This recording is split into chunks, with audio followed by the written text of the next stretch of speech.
रानी,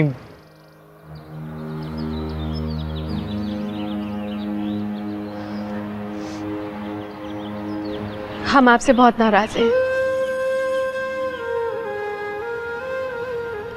आपने हमें अपने जॉब के बारे में अगर हमें पता होता तो हम कभी यहाँ छुट्टी मनाने ना आते। इसलिए नहीं बताई क्योंकि मैं जानता था कि अगर तुम्हें मेरी नौकरी के बारे में पता चलेगा तो तुम यहाँ आने से इनकार कर दोगी। और मैं ये भी जानता था कि तुम इस प्रोग्राम को लेकर कितनी खुश थी। मैं तुम्हारे चेहरे की मुस्कान नहीं छीनना चाहता था। और देखो, मैं तुम्हें पहले कभी कहीं बाहर कहाँ लेकर गया हूँ और ना ही तुम्हें कोई खास खुशी दी है। रानी प्लीज प्लीज इन सब बातों को भूल जाओ। कैसे भूल जाए हम राज? पुनीत जीजू ने आपको इतना कुछ कह दिया और आप चुप रहे। हमें कोई कुछ भी कहे हम बर्दाश्त कर सकते हैं, लेकिन आपका अपमान नहीं बर्दाश्त कर सकते राज। हम जीजू से कभी बात नहीं करेंगे। नहीं रानी, ऐसा नहीं कहते। नहीं राज, आप हमें कुछ भी कहें, लेकिन पुनीत जीजू ने जो कुछ भी किया वो माफी के काबिल नहीं है। रानी, राज, हम किसी से नहीं डरते हैं, किसी चीज से नहीं घबराते हैं। हम किसी भी तूफान का सामना कर सकते हैं, लेकिन हमारा दिल इतना बड़ा नहीं है कि आपको अपमान करने वाले को हम माफ कर दें। नहीं है इतना बड़ा दिल।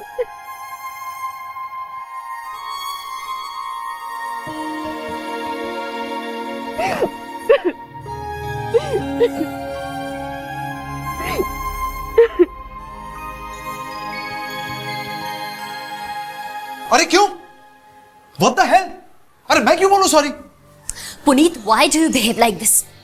जो रिश्ता जुड़ चुका है उसे बदला तो नहीं जा सकता ना? Really? ऐसा तुम कह रही हो? मतलब तुमने इस रिश्ते को एक्सेप्ट कर लिया? That's news to me. मुझे तो पता ही नहीं था। नहीं, of course, वो तो है ही ना, क्योंकि वो तुम्हारी बहन जो है। ठीक है, वो तुम्हारी बहन है, तुम उसके साथ रिश्ता जोड़ो या तोड़ो, मुझे कोई लेना देना नहीं। Really, it's no issue to me. लेकिन प्लीज मुझे इसमें इन्वॉल्व मत करना। नहीं please, I am not even interested. और उस रानी को हो क्या गया राज के साथ रह के? उसे बड़े छोटे की तमीज नहीं है? इतने लोगों के सामने उसने मुझे 4 बातें सुना दी। राज गोयल, अबे ये राज गोयल चीज क्या है? तुम मुझे एक बात बताओ, तुम मेरे ऑफिस के किसी मामूली एम्प्लॉय की बीवी के साथ छुट्टी पे जा सकोगी? अरे छुट्टी पे तो छोड़ो, तुम उसके साथ 4 घंटे नहीं बिता सकती। और मुझसे एक्सपेक्ट कर रही हो कि मैं उस मिडिल क्लास आदमी के साथ उसके स्टैंडर्ड के हिसाब से रहूं? क्यों? No, never. I can't stand this middle class mentality. And I can't stand your high-headed attitude, Puneet Babu. आप एक बात भूल रहे हैं कि जिस राज को आप मिडिल क्लास कह रहे हैं वो हमारे बराबर का ही है। वो पापा का दामाद है। घर से निकले थे तो ये सोचा था कि सारा परिवार इकट्ठा होगा तो हम सबको और करीब आने का मौका मिलेगा, लेकिन आपने तो पुनीत बाबू के जीजू, मुझे नहीं लगता मैंने कोई गलती की है, इसीलिए ना मुझे कोई पछतावा है ना ही कोई शर्मिंदगी, क्योंकि मुझे सिर्फ अपने बराबर के लोगों के साथ रिश्ता रखना आता है। That's all. पुनीत बाबू, मुझे आपकी फिलॉसफी समझ ही नहीं आती। आपको राज के फाइनेंशियल स्टेटस से क्या लेना देना है? ना आप उसे कुछ देते हैं ना वो आपसे कुछ लेता है। अगर देखना ही है तो आप राज के अच्छे स्वभाव को देखिए, उसकी अच्छाइयों को देखिए। कम से कम ये देख के तो खुश हो जाइए पुनीत बाबू कि रानी राज के साथ कितनी खुश है। लगता है आप तो कोई बात समझना ही नहीं चाहते, लेकिन फिर भी एक बात मैं आपसे जरूर कहना चाहूंगा पुनीत बाबू, आप चाहे सुनना चाहें या ना सुनना चाहें, एक बात तो आपको माननी ही पड़ेगी कि अगर पापा ने राज को रानी के लायक समझा है तो वो लायक है ही। और ये बात आप आज नहीं तो कल जरूर मानेंगे। पुनीत बाबू,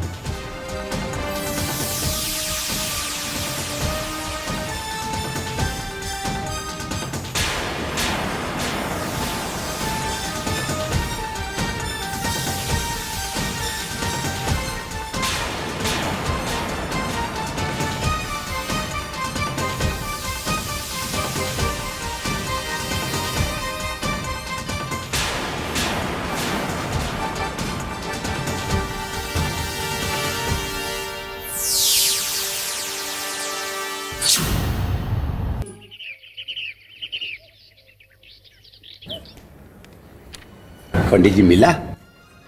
अगले महीने 26 तारीख का बहुत अच्छा मुहूर्त है। 26 तारीख अगले महीने का? अरे बाप रे, 26 तारीख तो बहुत जल्दी हो जाएगा पंडित जी। देखिए उसके बाद 7 महीने तक कोई अच्छा मुहूर्त नहीं है। अरे बाप रे, 7 महीना तो बहुत लंबा हो जाएगा। नहीं, अगले महीने की 26 तारीख ही ठीक है।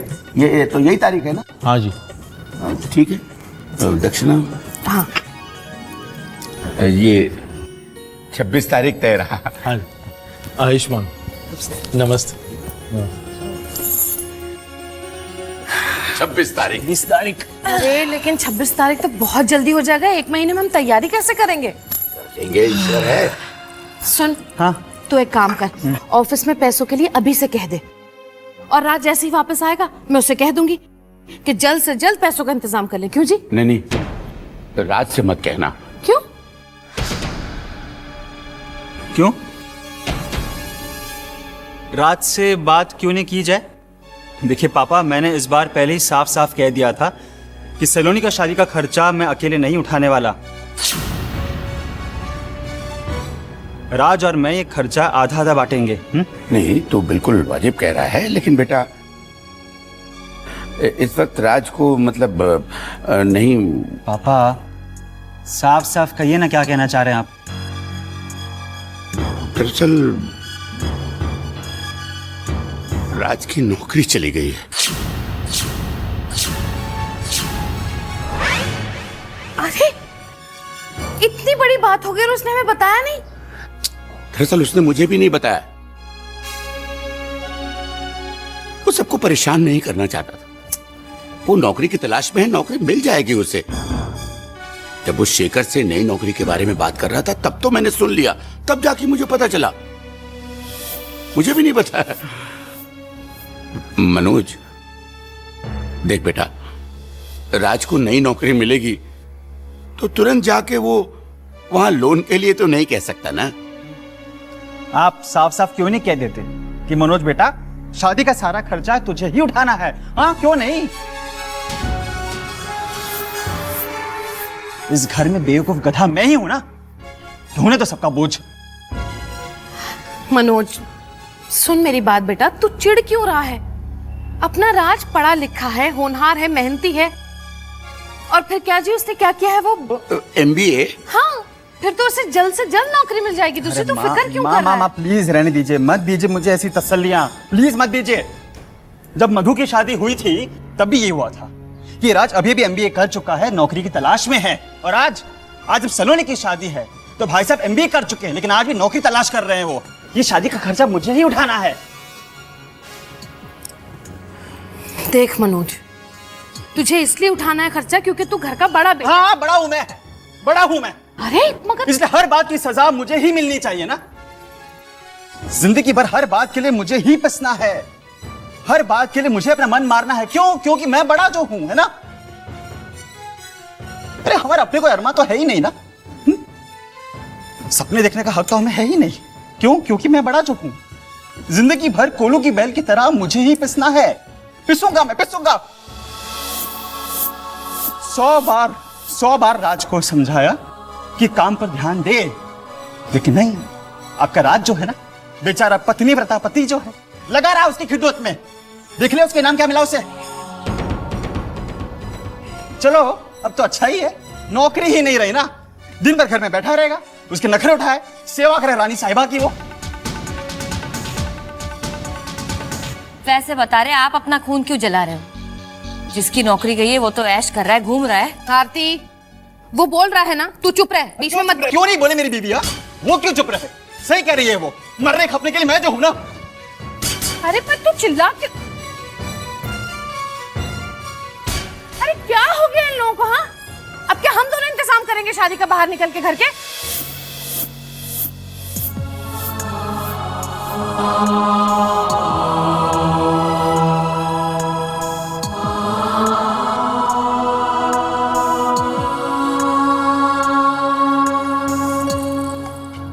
लो, बैठे बिठाए और एक पहाड़ टूट गया सिर पर।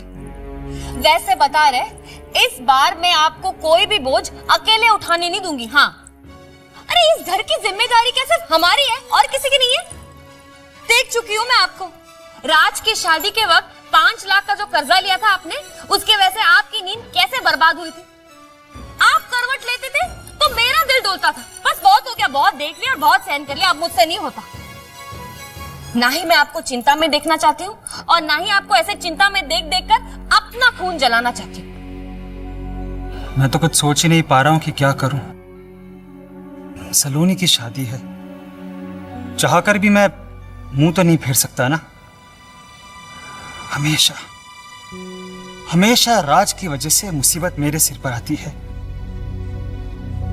अरे क्या हमें अपना परिवार शुरू नहीं करना? हाँ, क्या हमें अपने भविष्य के बारे में कुछ नहीं सोचना? यही सोचते सोचते ये जो हमारे बाल दिख रहे हैं सफेद हो जाएंगे। अरे बस हो गया, अब मैं आपको ना किसी और झंझटों में फंसने ही नहीं दूंगी। हे प्रभु, कोलू के बेल बनने के लिए इस दुनिया में क्या सिर्फ हम ही दोनों रह गए हैं? अब बोलिए ना।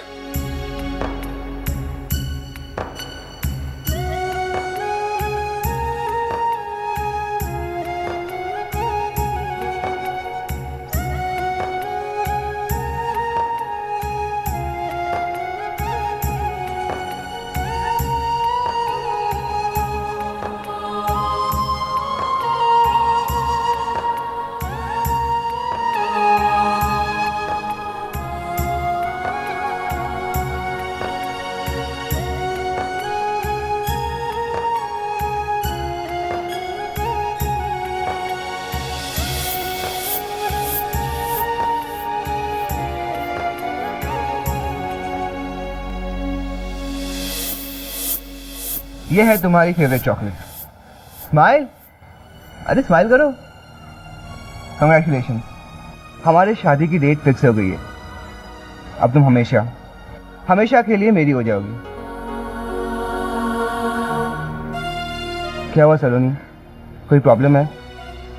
तुम इतनी चुप सी हो। नितिन, राज भैया की नौकरी चली गई है। ओह, देखो ना, अब जब इतने दिनों बाद रानी भाभी की खुशियों का समय आया है तो एक नई मुसीबत आ गई। सलोनी, ये वक्त नेगेटिव होकर सोचने का नहीं है। देखना राज भैया को जल्द ही बहुत अच्छी नौकरी मिल जाएगी। Come on, smile.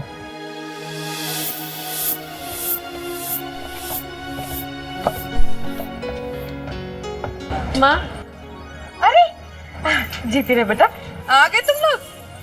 बताओ, तुम लोगों की पिकनिक कैसी थी? खूब मजा आया कि नहीं? बहुत मजा आया। दोनों अगर इकट्ठा बोल रहे हो तो इसका मतलब है मजा जरूर आया होगा। और हाँ, ये कौन है भाई? माँ, ये रोहन है, शीतल जीजी का बेटा। कुछ दिन के लिए जीजी पापा के घर चली गई थी तो हम रोहन को यहाँ ले आए। एक दो दिन ये हमारे साथ ही रहेगा। बहुत अच्छा किया तुमने। वैसे आपको बताऊं रोहन जी, मैं आपके नानी की जितनी हूं। अरे नानी के पाँव नहीं छूओगे? जीते रहो। लो, आ गई महारानी जी। ये कौन है? बहुत प्यारा है ये तो। अरे आ गए तुम लोग? अरे घूमने ही गए थे ना, तो 2-3 दिन और ऐश कर लेते। यहाँ का क्या है? यहाँ काम करने के लिए मैं हूं ना। और राज का क्या है, आजकल वैसे भी बेकार है। तो यहाँ आराम करे या वहां, बात तो एक ही है।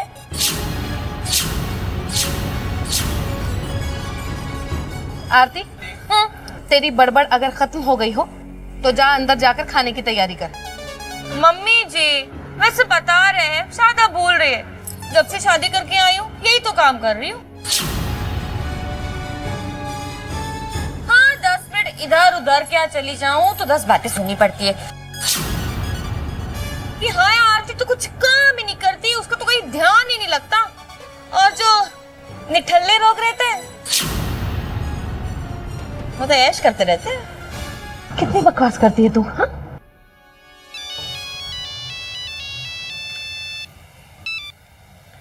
Yeah, this is Raj Goel speaking.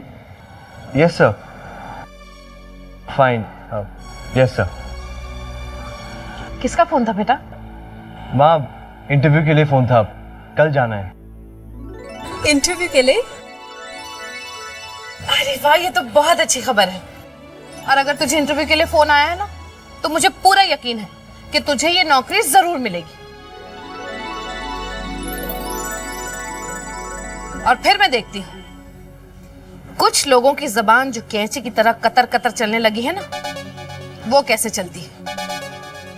चल रानी बेटा, अंदर चलो। जी। चलो। चली तो सही। चला जा अंदर। एक्सीलेंट रिकॉर्ड मिस्टर गोयल, हमें आप जैसे आदमी की तलाश थी। यू नो व्हाट, हम आपको 30,000 रुपये महीने की सैलरी देंगे and rest of the thing आपको अपॉइंटमेंट लेटर के थ्रू पता चल जाएंगी। Is that clear? Thank you sir, thank you so much. Sir मैं काम कब से शुरू कर सकता हूँ? वेल, आप कल से ज्वाइन कर सकते हैं काम। Okay, thank you sir, thank you once again and congratulations. Thank you. Wish you all the best.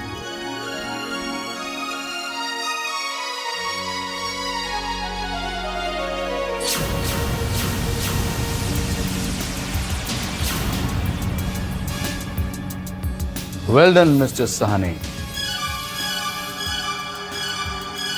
Well done. Raj कभी सपने में भी नहीं सोच सकता कि जिस कंपनी ने उसे 30,000 की नौकरी पर रखा है उसका एक पार्टनर है, मैं भी हूं। That's right. रानी ने कैसे सबके सामने कहा था कि हमें आपकी दी हुई नौकरी नहीं चाहिए। वेल वेल वेल, अब आगे आगे देखते हैं होता है क्या।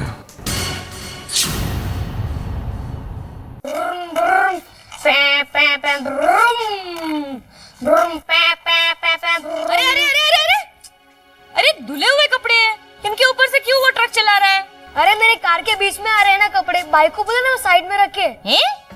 भाई? कौन सी बाई? कौन सी बाई दिखी तुम्हें? एक ही बाई है इस घर में, आरती बाई। चलेगी बिना पगार वाली? अरे बाबा, तुम्हारे घर जैसा नहीं है यहाँ सब। क्या हुआ? क्यों चिल्ला रही बेटा? अरे धुले हुए कपड़ों के ऊपर से ये खिलौना चला रहा है। तू भी ना कमाल करती है। अरे छोटा बच्चा है और वैसे भी खिलौने वाली गाड़ी उसने चलाई है कपड़ों पर से। कौन सा सचमुच का कीचड़ वाला ट्रक चला दिया कपड़ों पर? तू भी कमाल करती है। अरे बेटा। हाँ बुद्धूरा, धुले हुए कपड़ों के ऊपर से क्यों चला रहा है? मेरे ऊपर से गाड़ी चला, मम्मी जी के ऊपर से गाड़ी चला। ये आपके लिए। अरे वाह, इतनी अच्छी कार। माँ, मुझे नौकरी मिल गई है। सच? अरे जीता रहा बेटा, मुझे पता था कि तुझे नौकरी की कोई कमी नहीं होगी। वैसे भी मेरी बहू की किस्मत रंग लाई है। और हाँ बेटा, तू एक काम कर, अपने पापा को जाके खुशी की खबर सुना दे, बहुत खुश होंगे वो। ठीक है? चल आरती, चल जल्दी चल, चल बेटा।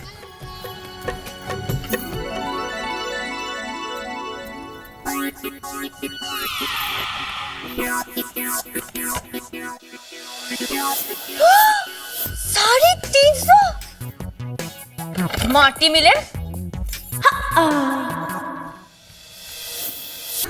बहुत बुरे पत्ते बांट रही है। छी। अभी पत्ते तो अच्छे नहीं आ रहे, चाय तो पिला दीजिए। अरे चाय तो मैं लाऊंगी, लेकिन मैं तो मधु का इंतजार कर रही हूँ। चाय के साथ पैटिस भी आ जाएंगे। देखिए मधु अगर नहीं आई ना और 5 मिनट में तो फिर पैटिस हो ही जाए। ठीक है, वैसे मैं जीत रही। हेलो। अरे दीदी आ गई। लो आ गई।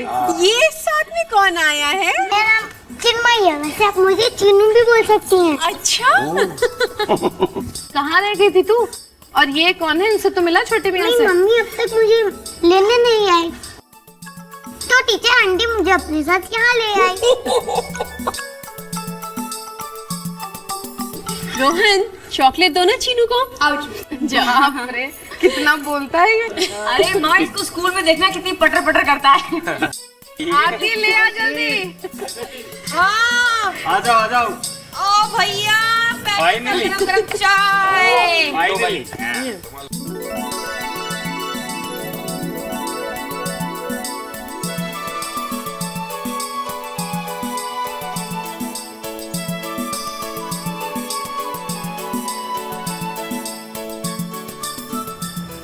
चलो भाई, चाय वाय हो गई है, अब हम चलेंगे।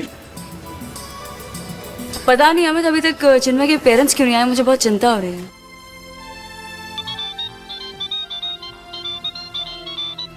हेलो जी, मैं बोल रही हूँ। जी हाँ जी जी जी, मैं बस पहुंच रही हूँ, अभी पहुंच रही हूँ। चिन्नू आओ, मैं अभी आती थोड़ी देर में। अरे अरे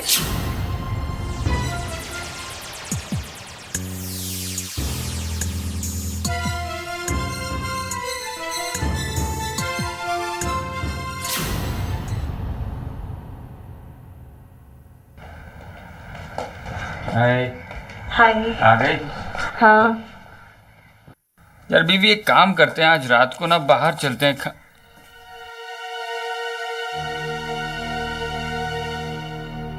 इसे साथ ले आई वापस?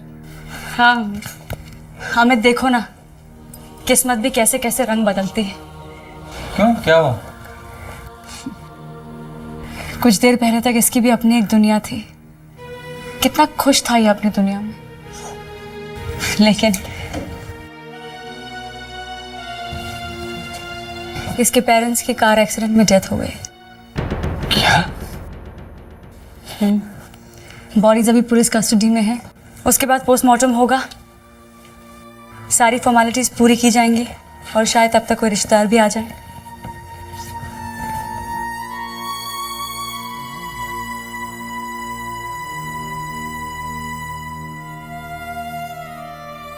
मधु, ये तो बहुत छोटा है अभी। हाँ।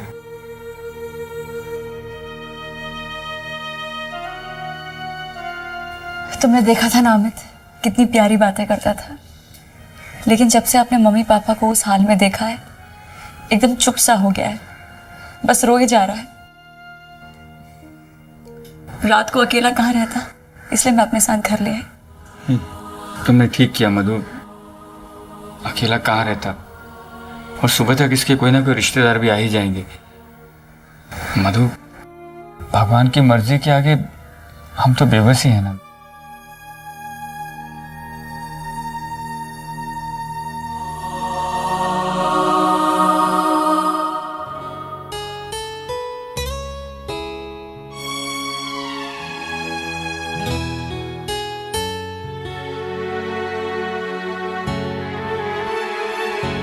इतने हम करीब कैसे आ गए हो, दिल को कुछ पता ही ना चला,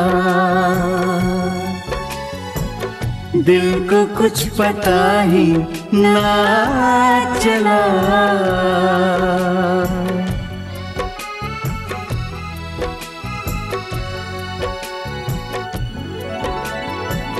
दिल को कुछ पता ही ना चला।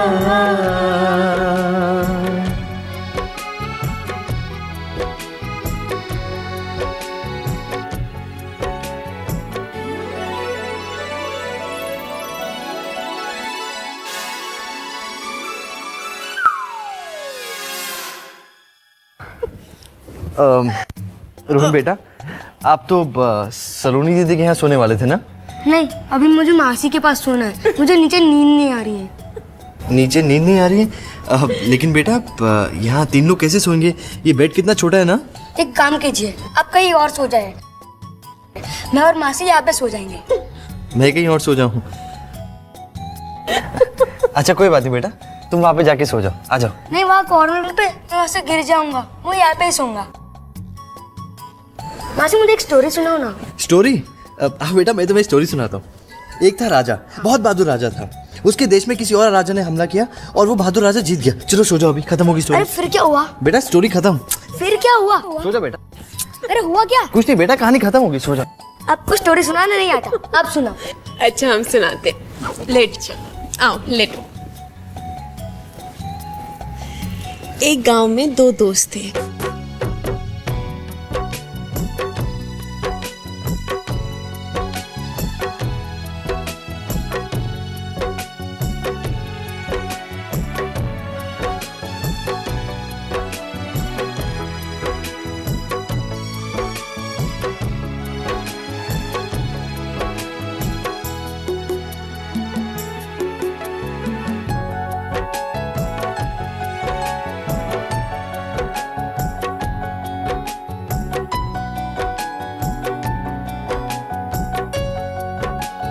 हे hey hey hey hey hey hey hey hey हे हो।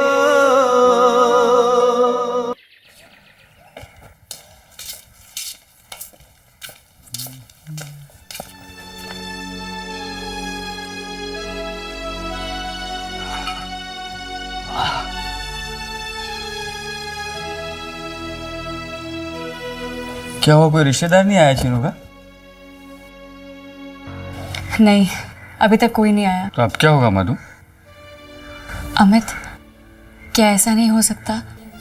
क्या?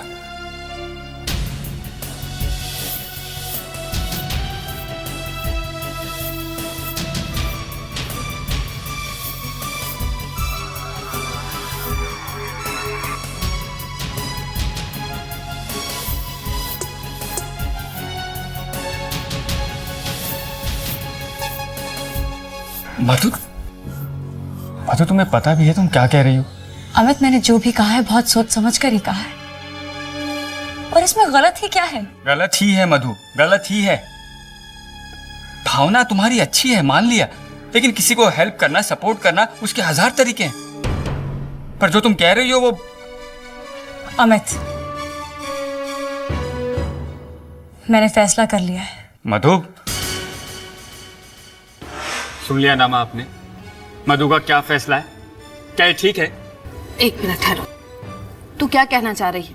माँ, आपने सुना ना, मैंने ये फैसला कर लिया है कि मैं चीनू को गोद लेना चाहती हूँ। समझ में आ गई आपको इसकी जिद? लेकिन मधु... माँ प्लीज प्लीज, मैं जो भी कह रही हूँ बहुत सोच समझ कर कह रही हूँ।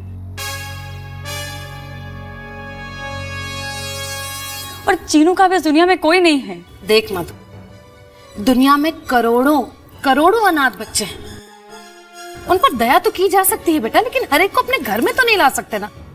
माँ, बच्चों को दया की नहीं प्यार की जरूरत होती है। और अगर दुनिया में करोड़ों अनाथ हैं तो करोड़ों लोग भी तो हैं। अगर हर किसी के दिल में ये भावना पैदा हो जाए तो हर अनाथ बच्चे को घर मिल जाएगा, माँ बाप मिल जाएंगे, प्यार मिल जाएगा। मधु, मधु सुन, ये आदर्शवादी बातें सुनने में बहुत अच्छी लगती है, हाँ, लेकिन जब करना पड़ता है ना तो पता चलता है। मनोज भैया, जब अपने बच्चे पैदा होते हैं तब भी तो माँ बाप उन्हें पालते ही है ना। अरे बेटा, लेकिन अपना अपना होता है। तेरे बच्चे हो जाएंगे ना, तुझे क्या जरूरत है किसी भी बच्चे को गोद लेने की? हाँ,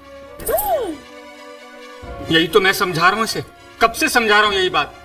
मैं चीनू से मिलने से मना थोड़ी ना कर रहा हूँ इसे, और जितनी हमसे मदद हो सकेगी हम करेंगे। मधु बेटा, ये कोई छोटा मोटा फैसला नहीं है।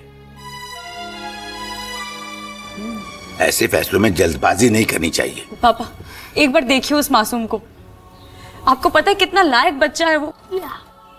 अमित, एक बार उस मासूम की तरफ देखो और अपने दिल की आवाज सुनो। देख बेटा, तू इस वक्त भावनाओं में बह रही है। जरा शांति के साथ ठंडे दिमाग से फैसला कर, समझी तू? अब मैं मानती हूँ कि मेरे इस फैसले में मेरी भावनाएं जुड़ी हुई हैं, लेकिन मैंने जो भी फैसला लिया है वो ठंडे दिमाग से सोच समझ कर लिया है।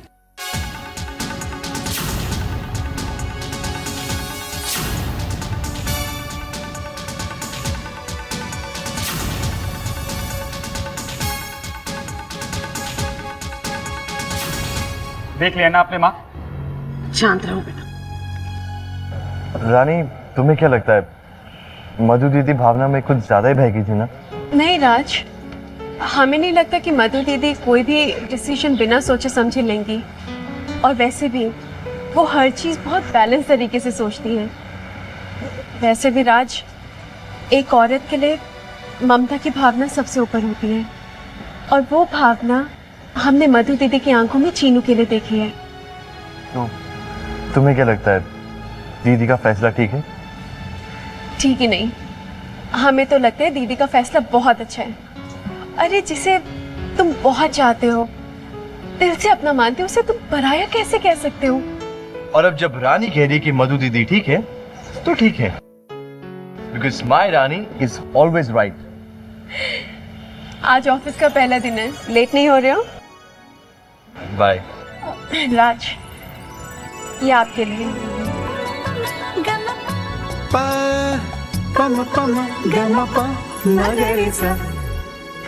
अभी मत खोलिएगा प्लीज, ऑफिस में खोलना।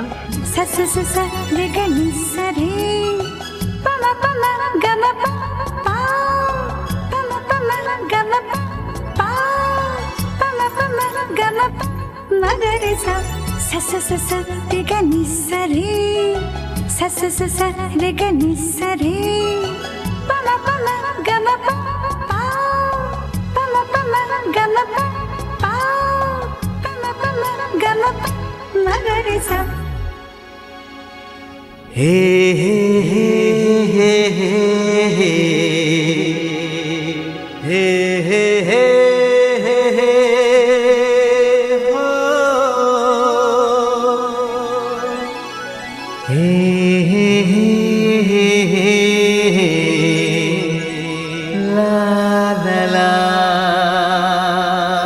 आई love you Rani.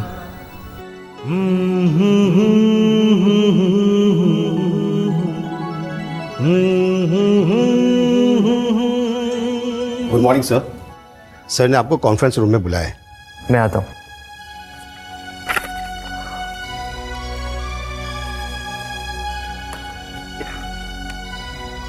Welcome Raj, and all the best for the first day of your first new job. You know what? तुम्हें आज प्रेजेंटेशन देनी है। Sir, presentation? लेकिन मैं तो प्रिपेयर्ड नहीं हूँ। लेकिन राज, तुम्हारे पास 2 साल का एक्सपीरियंस है। You told me that. Sir, experience तो है, लेकिन Then what? Go ahead. JP roads की सारी डिटेल एक्सप्लेन करो।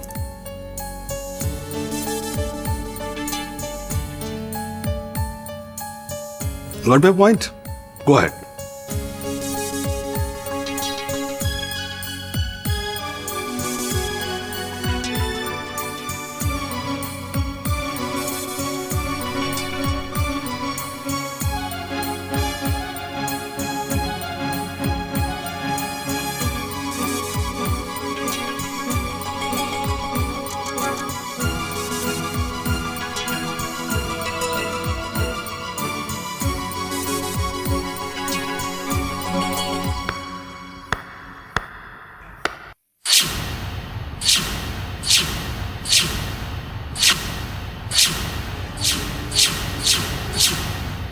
Brilliant.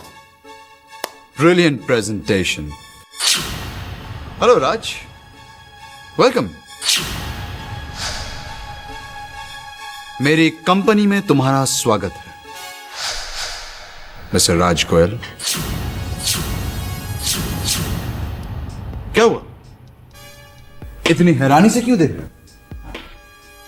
तुम्हारे बॉस का पार्टनर हूं मैं, या यूं कहो कि मैं भी इस कंपनी का मालिक हूं। और जेंटलमैन, यह है राज गोयल। मिस्टर गोयल राजमहल में रहते हैं। राजमहल के बारे में तो आप लोगों ने सुना ही होगा, वो एक छोटी सी चौल जो है। एनीवेज, चौल में रहते हो तो क्या हुआ, है ये बहुत सिद्धांतवादी, बहुत ही उसूल पसंद, बहुत ही सेल्फ रेस्पेक्ट वाले। पता नहीं कितनी क्वालिटीज हैं इनकी। अपने बलबूते पर कुछ कर दिखाने का दम भरते हैं, लेकिन जैसे ही 30,000 की नौकरी सामने देखी भागे चले आए, और फिर भाड़ में जाए सेल्फ रेस्पेक्ट, सिद्धांत, उसूल। क्यों राज? और मिस्टर सानी, इनका प्रेजेंटेशन देखकर मुझे नहीं लगता कि ये नौकरी या ये सैलरी डिजर्व करते हैं। एक इंसान जिसे एक दूसरी नौकरी से निकाल दिया गया हो, आपने उसे यहां पर रख लिया सिर्फ इसलिए कि वो मेरा रिश्तेदार है। जेंटलमैन, ऐसे अनडिजर्विंग लोगों की वजह से ही कंपनी की नींव खोखली हो जाती है, कंपनियां बर्बाद हो जाती है। लेकिन इन्हें कोई फर्क नहीं पड़ता। इन्होंने तो घर में जाके सेलिब्रेट किया होगा कि मिल गई मुझे 30,000 की नौकरी अपने काबिलियत पर। काबिलियत, माय फुट। देखिए आप लोग, और इनके प्रेजेंटेशन को आपको कोई खास बात नजर आती है इनमें? एंड मिस्टर सानी, व्हाट इज दिस? मैं भी इस कंपनी का पार्टनर हूं, मुझसे पूछे बगैर आपने किसी भी गैर इंसान को नौकरी पर रख लिया, और वो भी इतनी हाई सैलरी पर। For God's sake, the man doesn't deserve it. और कुछ नहीं तो कम से कम उसके बैकग्राउंड के बारे में तो पता कर लिया होता। क्यों राज, जहां तुम पहले नौकरी कर रहे थे कितनी सैलरी थी तुम्हारी में? 10,000, 12,000, I am sure not more than 15,000। और एक बात बताओ, तुम्हें उस नौकरी से निकाला क्यों गया था? मैं बताऊं? Because of lack of discipline. महीने के 30 दिन में अगर 20-20 दिन इंसान काम पर ना आए तो ऐसा ही होगा। सॉरी राज, मुझे नहीं लगता कि हमें तुम जैसे इंसान की जरूरत है। We need somebody more deserving, you know. Mister सानी, अगर कोई 10-12 हजार की नौकरी हो तो बुला लीजिएगा मिस्टर राज को। अब आप जा सकते हैं। जाते जाते एक सलाह लेते जाइए। समुंदर के किनारे बैठकर रेत के बड़े बड़े महल बनाने से कोई बड़ा आदमी नहीं बन जाता। हवा के तेज झोंके रेत को अपने साथ उड़ा ले जाते हैं। सलाह देने के लिए बहुत बहुत शुक्रिया मिस्टर पुनीत अग्रवाल, और शुक्रिया कि आपने मेरा इतना लंबा चौड़ा इंट्रोडक्शन दिया। लेकिन दरअसल आज आपने मेरी नहीं, अपना परिचय दिया है, अपनी पहचान बताई। जो आदमी अपने आप को इतना अमीर समझता हो, आज पता चला कि अंदर से वो कितना गरीब है। माना कि मैं रेतों के महल बनाता हूं, लेकिन मुझे लगता है कि आपके महलों की नींव ही रेत पर बनी हुई है, जो किसी भी समय खिसक सकती है। मैं आपको एक ईगोइस्टिक और एक अहंकारी आदमी समझता था, लेकिन आज मुझे पता चला है कि आप अंदर से कितने खोखले और कितने गिरे हुए हैं। Thank you.